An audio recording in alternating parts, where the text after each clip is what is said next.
पुनः आप सभी का स्वागत है। देखिए, उदाहरण हम पढ़ रहे थे, जैसे कि उदाहरण देखिए, स्कूटर पर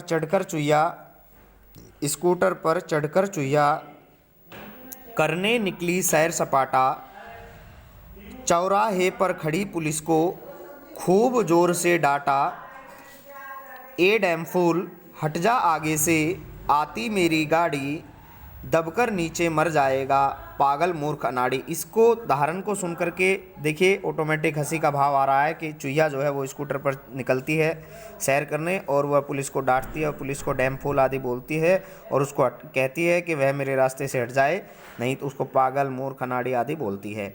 तो इसको देख मैं दोबारा पुनः एक बार पढ़ता हूँ।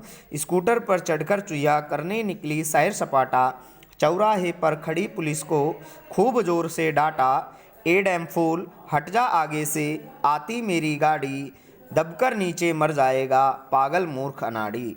तो इस तरह से पंक्तियों में हंसी पढ़ कर के हंसी का भाव उत्पन्न हो रहा है।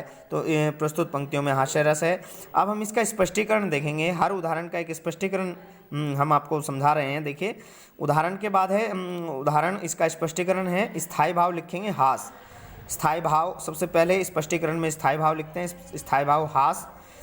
आश्रय जो है, आश्रय जो इस पंक्तियों को पढ़ेगा यानी पाठक अर्थात हम, आश्रय पाठक। विषय चुहिया द्वारा स्कूटर चलाना या चुहिया के द्वारा सैर करना, चुहिया के द्वारा स्कूटर पर सैर करना।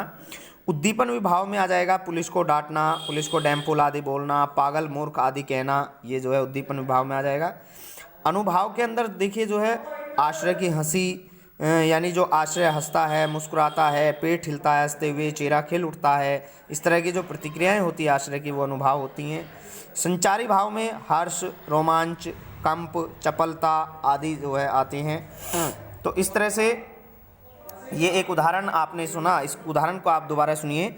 स्कूटर पर चढ़कर चुहिया करने निकली सैर सपाटा, चौराहे पर खड़ी पुलिस को खूब जोर से डांटा, ए डैम फूल हट जा आगे से, आती मेरी गाड़ी, दबकर नीचे मर जाएगा पागल मूर्ख अनाड़ी।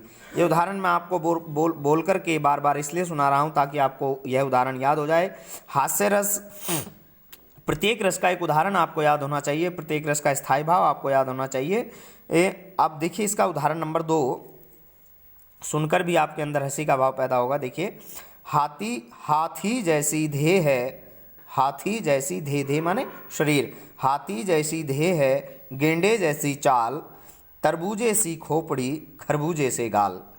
तो इसमें देखिए हंसी का भाव उत्पन्न हो रहा है। ये उदाहरण भी बहुत इजी है, आप याद कर सकते हैं। अगला उदाहरण देखिए आप, मैं अजमेरी लाल महावीर हूँ, कागज को मोड़ सकता हूँ, एक बार जो गुस्सा आए तो पापड़ को भी तोड़ सकता हूँ।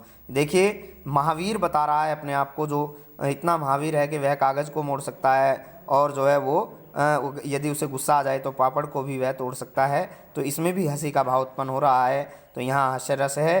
तो ये इस तरह से मैंने 3 उदाहरण आपको हास्य रस के बताए। हास्य रस का प्रत्येक 2-2 उदाहरण आपके कम से कम याद होने चाहिए। परीक्षाओं में उदाहरण आते हैं कि भाई श्रृंगार रस का उदाहरण लिखिए या एक हास्य रस का उदाहरण लिखिए, इस तरह से उदाहरण परीक्षाओं में आते हैं। स्थायी भाव भी आते हैं परीक्षाओं में, हास्य रस का स्थायी भाव बताइए। तो इस तरह से हमने 2 रस पढ़ लिए हैं, श्रृंगार रस और हास्य रस। श्रृंगार रस जो है उसका स्थायी भाव रति है और हास्य रस का स्थायी भाव जो है वो हास है। कल हम पढ़ेंगे करुण रस। आपको कुछ होम असाइनमेंट के रूप में दिया जाएगा काम, वह आप अपना घर पर प्रैक्टिस करेंगे।